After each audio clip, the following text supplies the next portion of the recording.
Baik, sebelum kita berangkat adalah kita doa bersama. Ya, harapan mudah-mudahan diberi keselamatan sampai ke Mekah Al-Mukarram. Amin. Bismillahirrahmanirrahim. Bismillahirrahmanirrahim. Kemudian tidak boleh berburu hewan yang berada di tanah haram. Tidak boleh memotong kuku dengan cara apapun. Tidak boleh memotong rambut, baik yang terlihat ataupun yang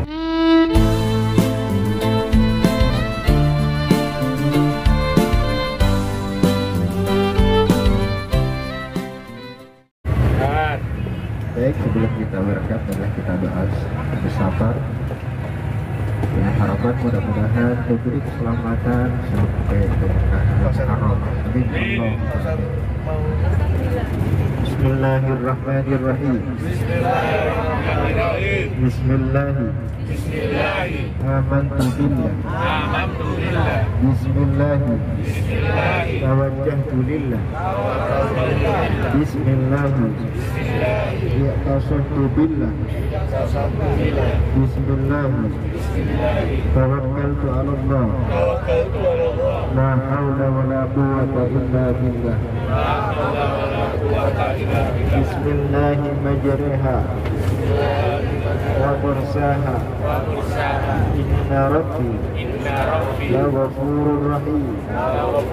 Wa ma qadarullaha haqqa qadri wal ardu jami'an qabdatuhu yawmal qiyamah was samawati maqwiyatun biyaminihi subhanahu wa ta'ala amma yushrikun. Bismillahi Allahu akbar. Allahu akbar. Allahu akbar. Subhanalladzi sakhkhara lana hadha wa ma kunna lahu muqrinin wa inna ila rabbina lamunqalibun. Allahumma inna nas'aluka fi safarina hadha al-birra wat-taqwa wa min al-amali ma tarda. Allahumma hawwin 'alaina safarana hadha wa atwi 'anna bu'da. Allahumma anta sahibu bis-safari wal khalifati fil ahli.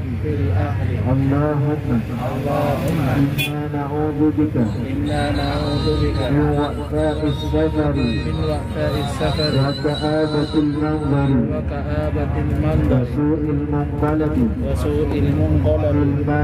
fil mali wal ahli wal waladi walhamdulillah rabbil alamin. Alhamdulillah, pada siang hari ini kita bisa beraktivitas. Insyaallah kita akan melaksanakan ibadah umrah nanti malam, dan sebentar lagi kita akan aktivitas di Masjid Bir Ali. Bapak Ibu sekalian, kita ingat kita dalam keadaan ihram nantinya akan kita taat untuk tidak melakukan larangan-larangan ibadah umrah. Namun sebelum jauh kita meninggalkan kota Madinah, marilah kita doa perpisahan di kota Madinah Munawwarah. Bismillahirrahmanirrahim. Bismillahirrahmanirrahim. Allahumma salli ala sayyidina Muhammad wa la taj'al akhir al-ahdi bi nabiyyika wa khutta awzari fi ziyaratihi ashibihi bis safari wa yassir ruju'i ila ahli wa watan sadiman ya arhamar rahimin.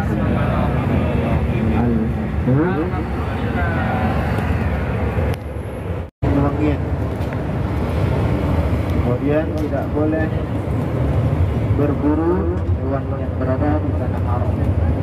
Tidak boleh memotong kuku dengan cara apapun. Tidak boleh memotong rambut, baik yang terlihat ataupun yang tidak terlihat. Kemudian tidak boleh nikah dan juga menikahkan. Tidak boleh berbohong. Tidak boleh berfasik, tidak boleh bersakwat, baik dengan media ataupun yang lainnya. Dan tidak boleh jidal, yaitu bantah-bantahan, adu argumentasi sehingga menimbulkan itu di antara yang diajak bicara yaitu emosi, apalagi sampai tidak pas. Maka larangan-larangan itu akan berlaku sampai kita nanti akan ke Tir'ahi Fa'atul Kifat. Paham ya? Kemudian larangan-larangan khusus untuk laki-laki, tidak boleh berpakaian yang berjahit, tidak boleh menutup kepala, tidak boleh menutup kedua mata kaki. Untuk ibu-ibunya semuanya ditutup kecuali wajah dan kedua telapak tangan. Hal telapak tangan ibu khususnya, kalau bisa, kalau ada ya, maka gunakanlah kaos yang dari travel, kaos tangan yang dari travel yang tidak menutupi telapak dalamnya. Karena untuk telapak yang di luar itu masih hilang. Untuk menghindari hilang itu, maka kalau punya pakailah. Oke, bawa ibu. Wah. Nah, dan semua larangan itu akan berlaku setelah kita berhemat tujuh hari. Jadi selama di perjalanan, kemudian nanti sampai di hotel, walaupun di dalam kamar tetap jaga. Namanya ibu-ibu ya, jangan sembarang buka kerudung di dalam kamar, dibukalah di toilet, di kamar mandi saja. Walaupun muhrimnya itu juga tidak boleh. Jadi misalnya nanti kita sampai ke hotel Mekah, maka tetap menjaga auratnya. Kalau ingin wudhu dan membuka kaos kaki misalnya, bukalah di dalam kamar mandi. Sebelum keluar dari kamar mandi sudah terpasang semuanya. Begitu juga bapak-bapaknya, jangan asal buka aurat, karena auratnya laki-laki itu baina surah warubah. Jadi yang penting itu pusarnya tidak terlihat, pusar dan lutut itu yang wajib bagi laki-laki untuk begitu. Bismillahirrahmanirrahim. Bapak Ibu sekalian, alhamdulillah pada saat ini kita semua diberi kesempatan oleh Allah Subhanahu wa taala untuk melaksanakan ibadah umrah. Di mana talbiyah yang kita kumandangkan labbaik Allahumma labbaik, aku penuhi panggilanmu ya Allah, la syarika lak, tidak ada sekutu bagi Allah. Kemudian dalam talbiyah juga kita diingatkan innal hamda wan ni'mata laka wal mulk. Ada 3 poin di sini yang harus kita hati-hati, apalagi kita dalam keadaan melaksanakan ibadah umrah. Innal hamda, segala puji, segala pujian itu Bapak Ibu sekalian tidak layak bagi kita, karena kita menghadap kepada Allah Subhanahu wa taala. Wan ni'mata, dan juga kenikmatan ya, rezeki yang diberikan oleh Allah, kemudian anak yang diberikan terhadap kita sebagai amanah, tidak perlu kita banggakan pada saat ini. Kemudian wal mulk, dan juga kekuasaan, jabatan yang kita miliki saat ini Bapak Ibu sekalian, semuanya itu adalah milik Allah. Yang kita bawa pada saat ini Bapak Ibu sekalian hanyalah wa tazawwadu fa inna khairaz zadit taqwa, yaitu bekal ketakwaan kita terhadap Allah Subhanahu wa taala, tidak yang lainnya. Harta, jabatan dan yang lain, nikmat-nikmat yang lainnya yang diberikan oleh Allah kita sekarang tidak kita bawa. Jadi kenapa Bapak Ibu sekalian kita berpakaian putih-putih seperti ini? Sunnahnya memang harus menggunakan putih-putih karena kita itu menghadap terhadap Allah Subhanahu wa taala. Anggaplah kita sekarang dalam keadaan mati, kemudian yang kita bawa apa? Yang kita bawa hanya ketakwaan, bukan yang lainnya. Maka dari itu Bapak Ibu sekalian, ingatlah talbiyah, pesan talbiyah ini saat kita nanti akan melaksanakan ibadah puasa. Duyufur Rahman, maka jagalah hati, jagalah lisan Bapak Ibu sekalian, karena kita sebagai tamu Allah Subhanahu wa taala, jangan sampai kita sebagai tamu tetapi Allah tidak menerimanya. Lebih nanti kita akan berada di tanah haram, yaitu Mekah Al-Mukarramah, di mana seseorang kalau melakukan kebaikan maka dilipat gandakan oleh Allah 1 banding 100 kali lipatan. Alhamdulillah. Difurahkan Bapak Ibu sekalian, sebentar lagi kita akan sampai ke Bir Ali. Bir itu adalah sumur, kemudian Ali itu sebuah nama yang dinisbatkan terhadap sahabat Rasulullah dan juga menantu Rasulullah, yaitu Sayyidina Ali karramallahu wajhah. Beliau mempunyai julukan karramallahu wajhah, yaitu wajahnya dimuliakan oleh Allah karena di masa hidupnya tidak pernah melihat kemaluannya sendiri, dan istrinya adalah Siti Fatimah Az-Zahra, dikenal dengan julukan Al-Batul, satu-satunya seorang perempuan di masa hidupnya tidak pernah mengalami menstruasi. Luar biasa Bapak Ibu sekalian. Dan juga ada yang menyebut Abyar Ali. Abyar itu adalah bentuk jamak daripada bi'run, berarti beberapa sumur yang dinisbatkan terhadap Sayyidina Ali. Jadi dulu Bapak Ibu sekalian, di tempat itu, di Bir Ali, di tempat-tempat itu, Sayyidina Ali pernah menggali sumur di sana, bahkan bukan hanya satu sumur, tapi banyak. Dalam ilmu nahwu itu banyak berarti lebih dari tiga. Jadi 3 sudah dikatakan jamak, banyak. Kemudian Bir Ali ini juga dikenal dengan Masjid Dzul Khulaifah. Dikenal dengan, kalau orang Arab menyebutnya itu Masjid Miqat, karena di situ adalah tempat-tempat yang sudah ditentukan oleh Rasulullah SAW. Jadi Miqat Makani namanya, yaitu sebuah tempat yang sudah ditentukan oleh Rasulullah SAW. Apa yang harus kita lakukan di sana, yaitu sholat sunnah ihram. Sholli sunnatal ihrami lillahi ta'ala.